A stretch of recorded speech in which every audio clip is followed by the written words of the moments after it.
Smart ওয়াচটি যেভাবে ফোনের সাথে কানেক্ট করতে পারবেন। ওয়াচটি অন করতে সাইড বাটনটি 6 সেকেন্ড পুশ করে ধরে রাখতে হবে। ওয়াচটির স্ক্রিন কিউআর কোডটি স্ক্যান করলে আপনি হেইলো ফান অ্যাপটি ডাউনলোড করতে পারবেন। ম্যানুয়ালি স্ক্যান করতে পারবেন অথবা অ্যাপ স্টোর বা প্লে স্টোর থেকেও অ্যাপটি ডাউনলোড করতে পারবেন। অ্যাপে ঢুকে ডান পাশের উপরের প্লাস আইকনটিতে ক্লিক করতে হবে। এরপর স্ক্যান অপশনটিতে ক্লিক করলে স্ক্যান কিউআর কোড পেজে চলে যাবে। তারপর পেয়ারিং এর জন্য ওয়াচে থাকা কিউআর কোডটি স্ক্যান করতে হবে। তারপর স্মার্ট ওয়াচ থেকে কনফার্ম করে দিলে ফোনের সাথে কানেক্ট হয়ে যাবে। অন্যভাবে কানেক্ট করতে চাইলে অ্যাপটি ওপেন করে ডান পাশের উপরের দিক থেকে প্লাস আইকনে ক্লিক করলে অ্যাড ডিভাইস অপশনটি পাবেন। অপশনটি সিলেক্ট করলে আপনাকে অ্যাড ডিভাইস পেজে নিয়ে যাবে। Haylou RS5 অপশনটা ক্লিক করলে ডিভাইস সার্চ লিস্ট পেয়ে যাবেন।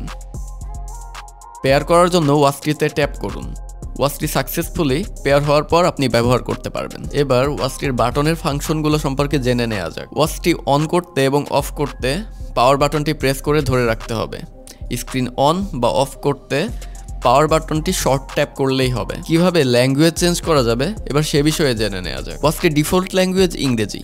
যখন হেইলো ফান অ্যাপটি দিয়ে কানেক্ট করবেন এটি অটোমেটিক্যালি ফোনের ল্যাঙ্গুয়েজের সাথে সিঙ্ক হয়ে যাবে। যদি তা না হয় ম্যানুয়ালি করতে হলে বাম পাশে সোয়াইপ করলে ল্যাঙ্গুয়েজ সেটিং পেজটি আসবে এবং আপনার পছন্দের ভাষাটি সিলেক্ট করতে পারবেন। পরে যখন অ্যাপটি কানেক্ট করবেন অ্যাপ ল্যাঙ্গুয়েজ অটো সিঙ্ক হয়ে যাবে ওয়াচটির সাথে। স্মার্ট ওয়াচটি যেভাবে চার্জ করবেন, ব্যাক সাইডে যে পয়েন্টার আছে আপনার কেবলটি দিয়ে সেখানে ঠিকঠাক মতো অ্যালাইন করলে চার্জ করতে পারবেন। এবার ওয়াচ ফাংশনের ডেমো সম্পর্কে জেনে নেওয়া যাক।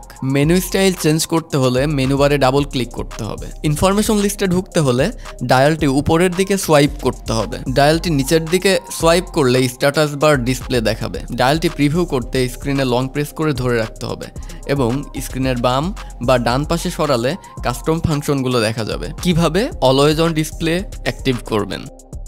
সেটিংস থেকে ওয়াচ ফেস এবং থিমে যাবেন। Watch face, always on display এবং অলওয়েজ অন ডিসপ্লে এর স্টাইল পেয়ে যাবেন সেখানেই। এবার জেনে নেওয়া যাক কিভাবে ওয়াচ ফেস ডাউনলোড করবেন। অ্যাপ থেকে ফেস গ্যালারিতে যাবেন।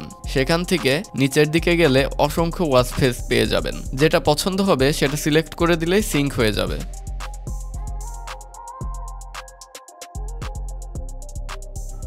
যদি ওয়াচটি অন্য ঘড়ির সাথে কানেক্টেড থাকে সেক্ষেত্রে প্রথমে আনবাইন্ড করতে হবে। এবার জেনে নেওয়া যাক বক্স কন্টেন্টে কি কি থাকছে। বক্স কন্টেন্ট হিসাবে আপনি পাবেন একটি smart watch, charging cable, strap এবং ইউজার ম্যানুয়াল গাইড।